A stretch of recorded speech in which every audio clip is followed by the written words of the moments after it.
नमस्कार दोस्तों, अपन पीछे 2 दिन से लगातार पढ़ रहे थे। आज का अपना टॉपिक होगा रूल्स ऑफ लर्निंग, अधिगम के नियम। सबसे पहले दोस्तों देखो, अपने साइकोलॉजी में एक टॉपिक पढ़ा मोटिवेशन, जिसे अधिगम के आधार के बारे में अपन ने चर्चा की। उसके बाद अपन ने पढ़ा इमोशनल इंटेलिजेंस, संवेगात्मक बुद्धि लब्धि। उसके बाद अपने टॉपिक पढ़ा हैबिट्स, और आज का अपना छोटा सा एक टॉपिक पार्ट है टॉपिक का रूल्स ऑफ लर्निंग, अधिगम के नियम। अधिगम के नियम, लॉ ऑफ लर्निंग। सबसे पहले दोस्तों अपन को ये चीज सबसे ज्यादा कवर करनी है कि ये टॉपिक का एक पार्ट परीक्षा की लिहाज से रीट के लिए कितना महत्वपूर्ण है। तो यहाँ से रीट 15 और 17 में क्वेश्चन पूछे गए हैं। आईटेट 2012 में भी यहाँ से क्वेश्चन पूछा गया है। नियमों का प्रतिपादक, तो अपने को नाम याद रखना है दोस्तों, थॉर्नडाइक, यूएसए निवासी, संयुक्त राज्य अमेरिका के निवासी थे, जिन्होंने अधिगम के नियमों का प्रतिपादन किया। थॉर्नडाइक के बारे में थोड़ा सा अपन परिचय पढ़ लेते हैं। एक तो फर्स्ट पॉइंट याद रखना है अपने को, व्यवहारवादी साइकोलॉजिस्ट नहीं, व्यवहारवादी मनोवैज्ञानिक। कौन माने जाते हैं? थॉर्नडाइक। इन्होंने सीखने के नियमों का प्रतिपादन अपने पीएचडी शोध कार्य के दौरान किया था, और इनका प्रतिपादन सर्वप्रथम 1898 ईस्वी में किया गया। अब आपके दिमाग में क्वेश्चन बनेगा कि सर 1898 ईस्वी में तो मनोविज्ञान नहीं था, शिक्षा मनोविज्ञान नहीं था। उस समय इनको मनोविज्ञान में सम्मिलित ना करके मनोविज्ञान का जन्म जिस विषय से हुआ उसमें सम्मिलित किया गया, और वो विषय कौन सा था दोस्तों? दर्शन शास्त्र। मनोविज्ञान की उत्पत्ति किससे हुई है? दर्शन शास्त्र से। 1898 में पीएचडी शोध कार्य के दौरान अधिगम के नियमों का प्रतिपादन किया गया, और इस समय इनकी व्याख्या थॉर्नडाइक द्वारा एक शोध पत्र लिखा गया था। याद रखिएगा दोस्तों, एनिमल इंटेलिजेंस। शोध पत्र का नाम क्या था? Animal intelligence. एनिमल इंटेलिजेंस में अधिगम के नियमों को प्रस्तुत किया, और नियमों के कुल कितने भाग बताए दोस्तों? 2 भाग। कौन कौन से? एक तो दोस्तों बताए अधिगम के मुख्य नियम, और दूसरे बताए दोस्तों अधिगम के गौण नियम।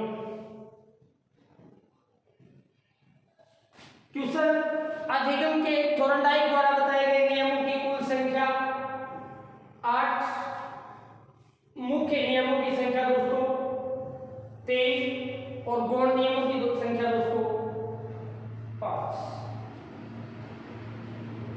इन नियमों को 1913 ईस्वी में किसमें सम्मिलित किया गया? मनोविज्ञान। किसमें सम्मिलित किया गया? मनोविज्ञान में। और जिस समय इन्हें मनोविज्ञान में सम्मिलित किया गया दोस्तों, उस समय इनकी व्याख्या किस पुस्तक में हुई? शिक्षा मनोविज्ञान। किस पुस्तक में हुई? शिक्षा मनोविज्ञान। अधिगम के नियमों का जनक थॉर्नडाइक, यूएसए निवासी, व्यवहारवादी मनोवैज्ञानिक, पीएचडी शोध कार्य के दौरान 1898 में अधिगम के नियमों का प्रतिपादन के समय इनकी व्याख्या एनिमल इंटेलिजेंस नामक शोध पत्र में मनोविज्ञान में सम्मिलित किए गए 1913 में। किस पुस्तक में इनकी व्याख्या हुई? शिक्षा मनोविज्ञान में। नियमों की कुल संख्या कितनी बताई? 8। कितने भागों में बांटे? 2 भागों में, मुख्य और गौण। मुख्य नियमों की संख्या दोस्तों कितनी हुई? 3, और गौण नियमों की संख्या कितनी हुई दोस्तों? 5। थॉर्नडाइक के संबंध में कुछ फैक्ट बताना हो, रूल्स है वो कंसेप्ट है, और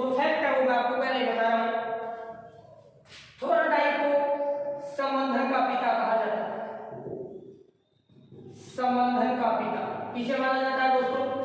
थोरनडाइक। 2 नंबर पे बात कर रहे हैं अपन, थोरनडाइक को पशु मनोविज्ञान का जनक कहा जाता है।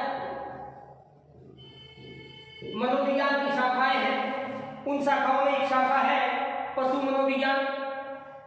3 नंबर पे दोस्तों अपन पढ़ रहे हैं संबंधन का जनक, पशु मनोविज्ञान का जनक मॉडर्न एजुकेशन साइकोलॉजी, आधुनिक शिक्षा मनोविज्ञान।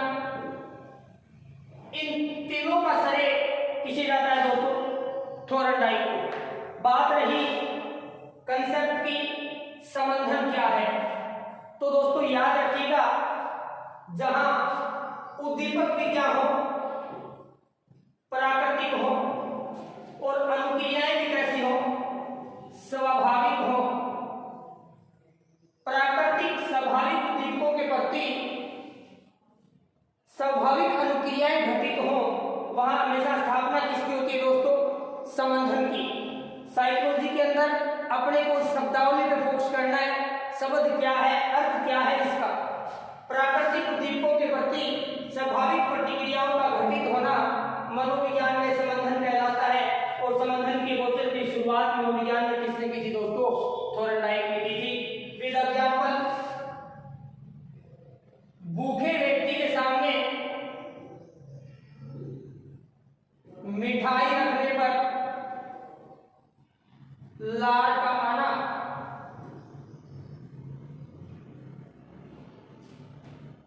व्यक्ति क्या है? भूखा है। उद्दीपक क्या है दोस्तों इसमें? मिठाई। कैसा उद्दीपक है? प्राकृतिक उद्दीपक। मिठाई को देख के भूखे व्यक्ति के मुंह में क्या आई? लार आई। लार क्या है दोस्तों? अनुक्रिया। क्या है? अनुक्रिया। अपनी कंसेप्ट क्लियर हो गई है। प्राकृतिक उद्दीपकों के साथ स्वाभाविक क्रिया प्रतिक्रियाओं का घटित हो जाना मनोविज्ञान में क्या कहलाता है? संबंधन कहलाता है। मिठाई प्राकृतिक उद्दीपक और लार का आना स्वाभाविक अनुक्रिया या स्वाभाविक प्रतिक्रिया। स्थापना किसकी हुई दोस्तों? संबंधन की। कहने वाले कौन थे? थोरनडाइक। कंप्लीट है। ये था दोस्तों अपना एक बेस रूल्स ऑफ लर्निंग का। अब हम पढ़ेंगे आज कंसेप्ट रूल्स ऑफ लर्निंग की, अधिगम के नियमों की व्याख्या। 2 भागों में बांटे दोस्तों। 1 नंबर पे तो है मुख्य नियम और 2 नंबर पे है दोस्तों गौण नियम। मुख्य नियमों की संख्या कितनी होती है दोस्तों? 3। और गौण नियमों की संख्या कितनी होती है दोस्तों थोरनडाइक में? 5। सबसे पहले अधिगम के मुख्य नियम। साथ साथ क्लिक शॉट लेना चाहो तो, लिखना चाहो तो एग्जांपल के रूप में आप साथ में लिख भी सकते हो। मुख्य नियमों की संख्या कुल कितनी है दोस्तों? 3। सबसे पहला अपने पास मानसिक तैयारी का नियम मुख्य नियम है। ठीक है। 2 नंबर पे बात कर रहे हैं अभ्यास का नियम, अभ्यास का नियम। और 3 नंबर पे बात कर रहे हैं दोस्तों पुनर्वलन का नियम। मुख्य नियमों की संख्या 3, मानसिक तैयारी, अभ्यास और पुनर्वलन का नियम। जरूरी नहीं परीक्षा में अपने को यही नाम मिले, उपनाम मिल सकता है। तत्परता का नियम। ठीक है। अभ्यास के नियम को कह सकते हैं आप श्रम का नियम, और पुनर्वलन के नियम को आप कह सकते हो दोस्तों परिणाम का नियम या संतोष का नियम। ठीक है। सबसे पहले सीखने के लिए थोरनडाइक ने बताया पहले नियम की व्याख्या है अपने पास, तत्परता का नियम। सीखना कहां से शुरू होता है, उसमें तत्परता मानसिक तैयारी किस प्रकार सक्रिय होती है अपन पढ़ रहे हैं। सीखने के लिए चेतना का होना,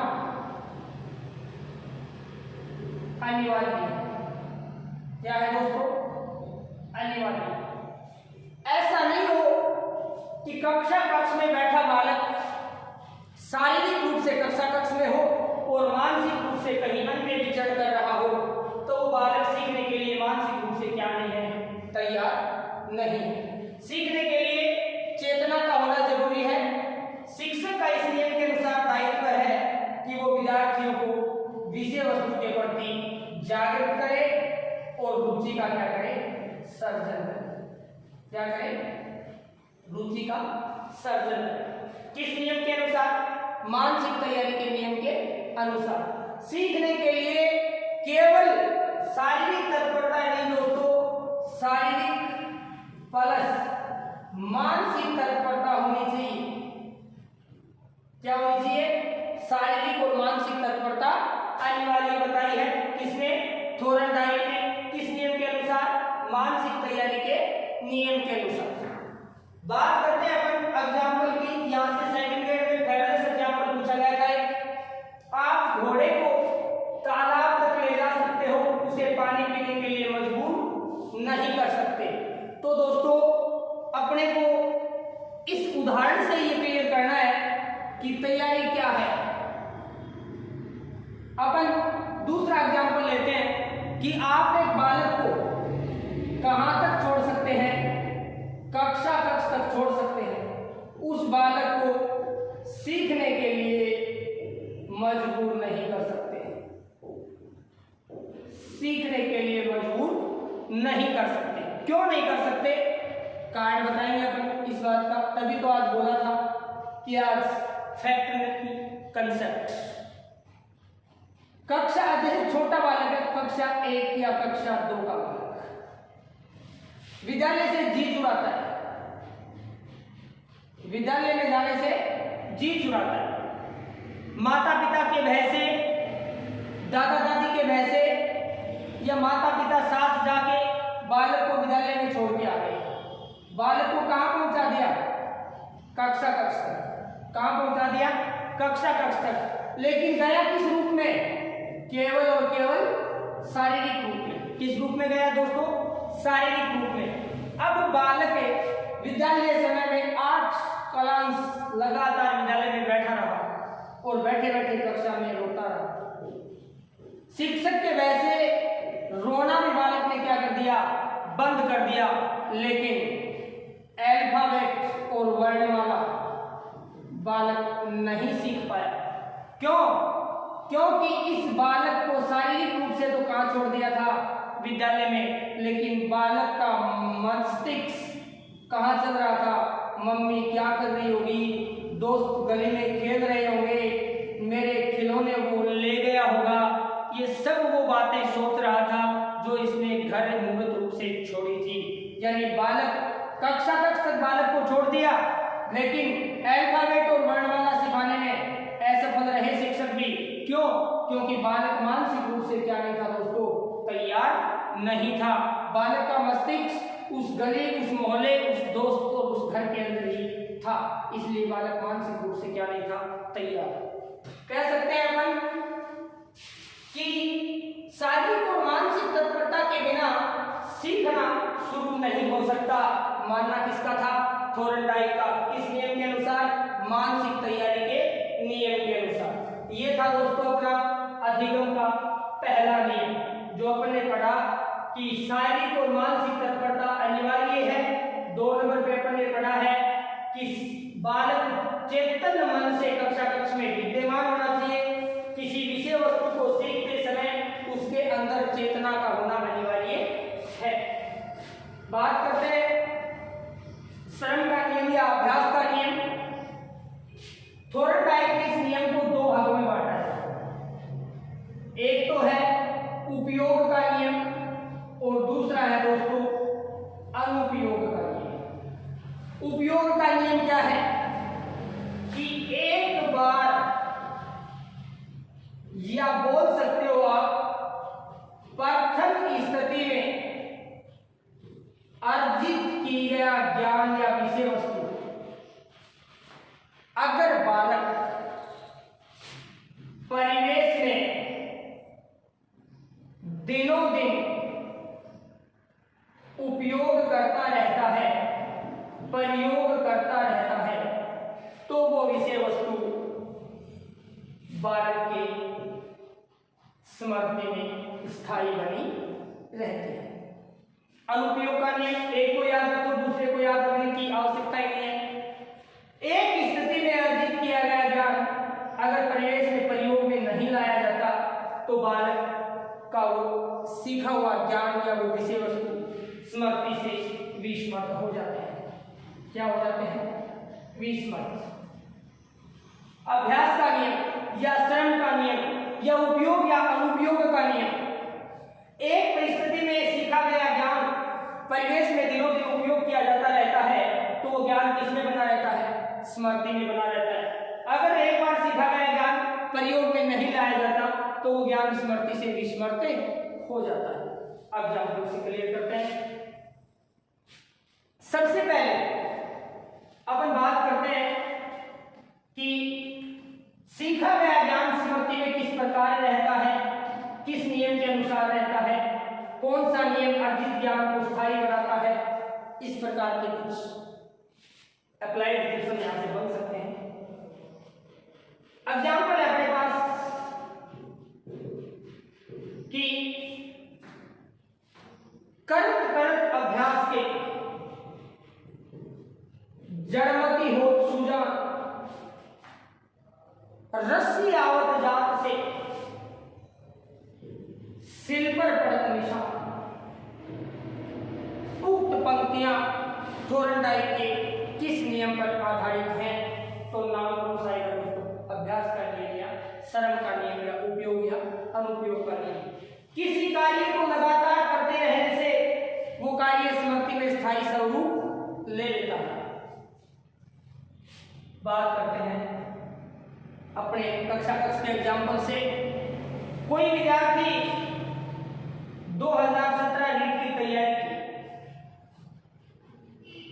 उस बालक ने 6 महीने तक सिलेबस पढ़ा और वो बालक 105 नंबर लेके आया, चयन से वंचित हो गया।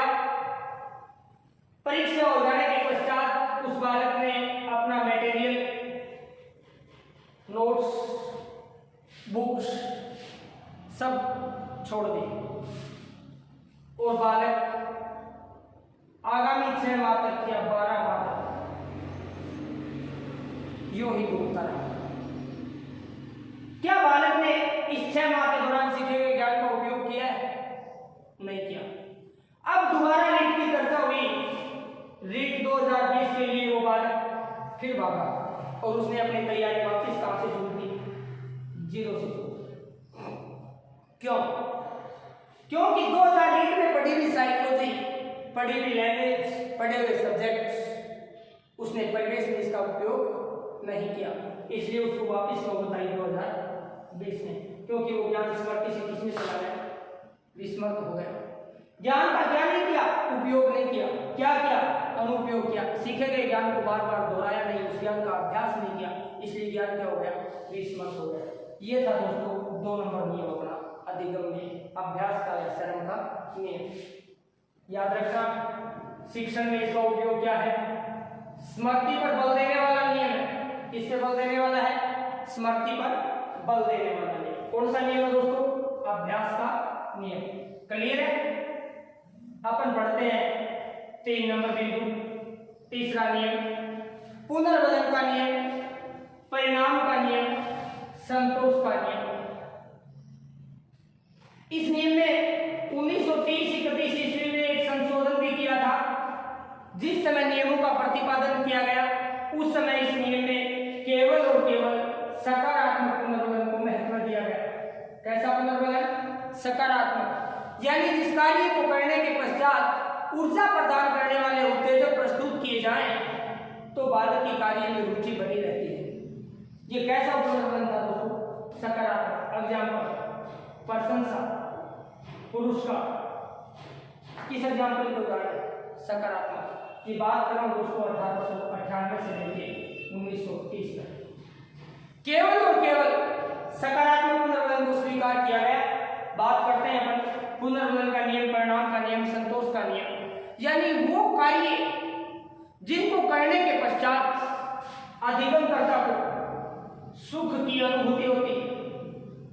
किसकी अनुभूति होती है दोस्तों? सुख की अनुभूति होती है। बालक उस कार्य को निरंतर जारी रखता है। क्या रखता है? उस कार्य में बालक निरंतरता बनाए रखता है, उस कार्य को लगातार करता रहता है। अगर 1930 ईस्वी में इसमें नेगेटिव रेनफोर्समेंट, नकारात्मक पुनर्बलन को सम्मिलित किया गया कि सीखने में आंशिक स्थितियों में नकारात्मक पुनर्बलन का भी योगदान होता है। किसका योगदान होता है? नकारात्मक। शारीरिक दंड, मानसिक प्रताड़ना, भय, ये भी सीखने में क्या होते हैं? सहयोगी। लेकिन इतना याद रखना, स्थितियां कैसी हो? आंशिक। एग्जाम्पल से क्लियर करूंगा। सकारात्मक सीखने में सहयोगी किस प्रकार है, नकारात्मक सीखने में सहयोगी किस प्रकार है, ये नियम दो फैक्ट पे चलेगा दोस्तों। एक तो फैक्ट होगा अपना पुनर्बलन के दो भाग हैं, एक तो दोस्तों PR और दूसरा है दोस्तों NR।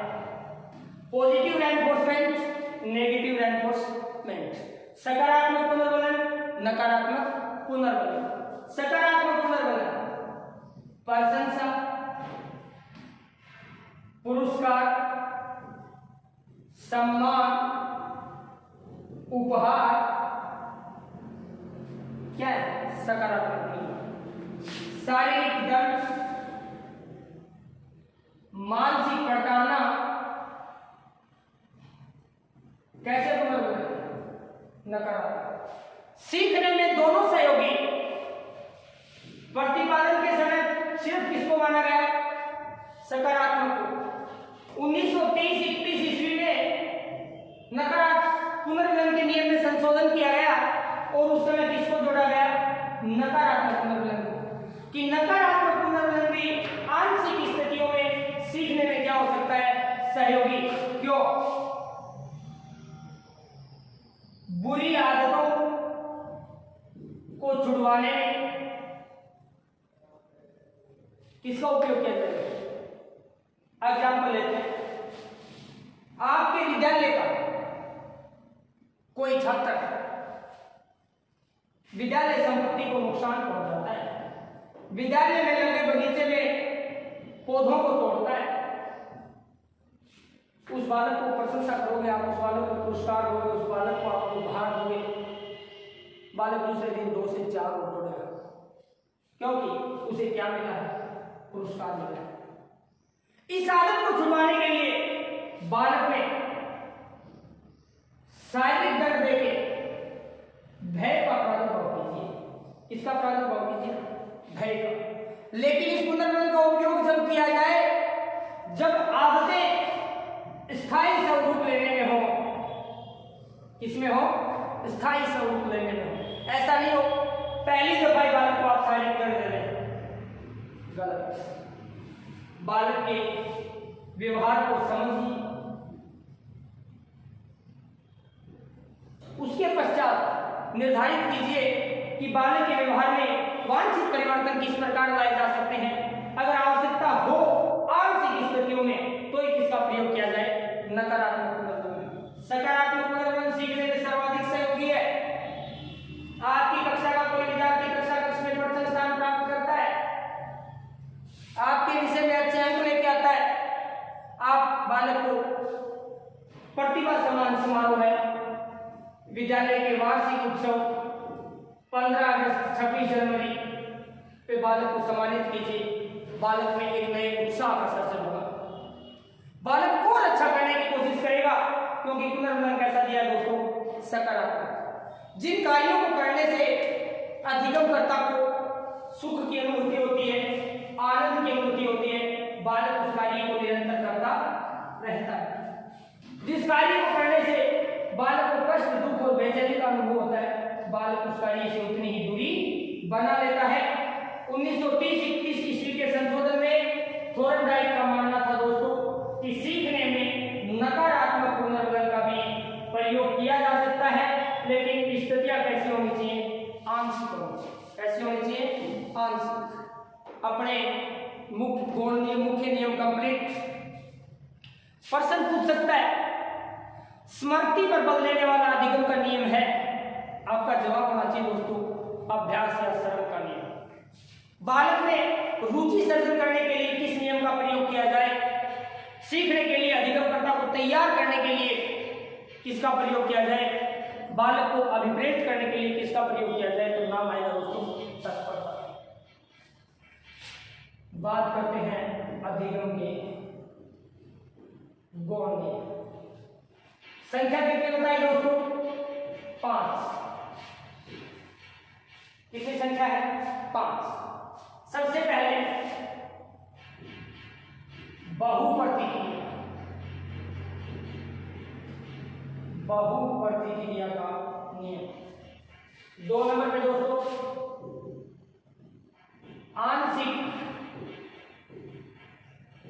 प्रतिक्रिया का नियम। 3 नंबर पे दोस्तों मानसिक विन्यास का नियम। 4 नंबर पे दोस्तों आत्मीकरण का नियम। और 5 नंबर पे दोस्तों साहचर्य परिवर्तन का नियम। बात कर रहे हैं अधिगम के गौण नियमों की। और गौण नियमों में बहुप्रतिक्रिया, आंशिक प्रतिक्रिया, मानसिक विनाश, आत्मीकरण, साहचर्य परिवर्तन।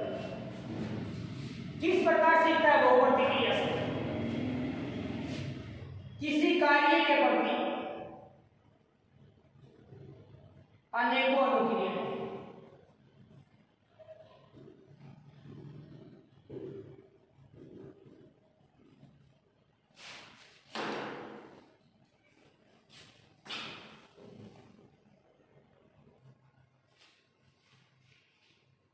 अनेकों अनुक्रियाएं करता है।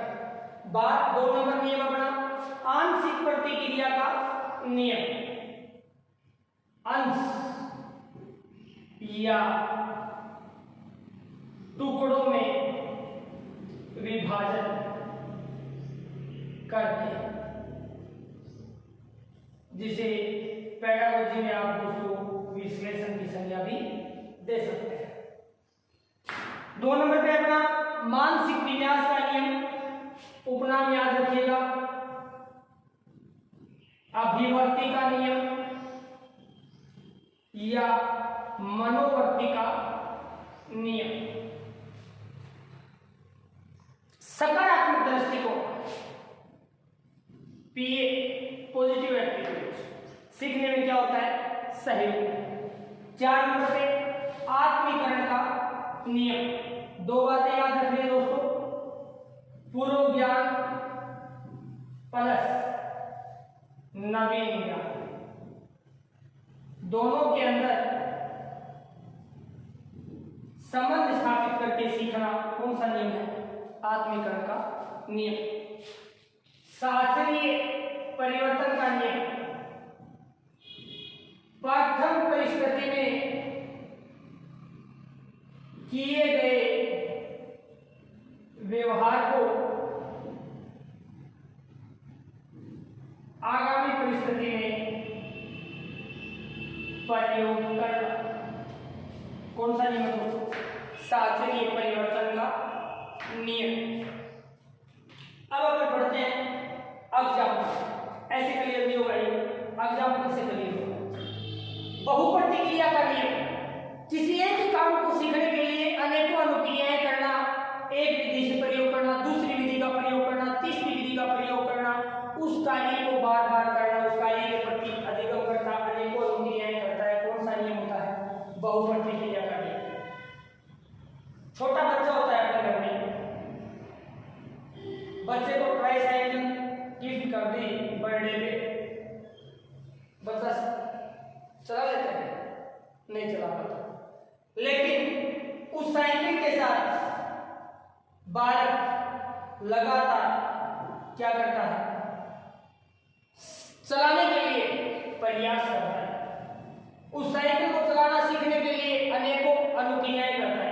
कौन सा नियम होगा?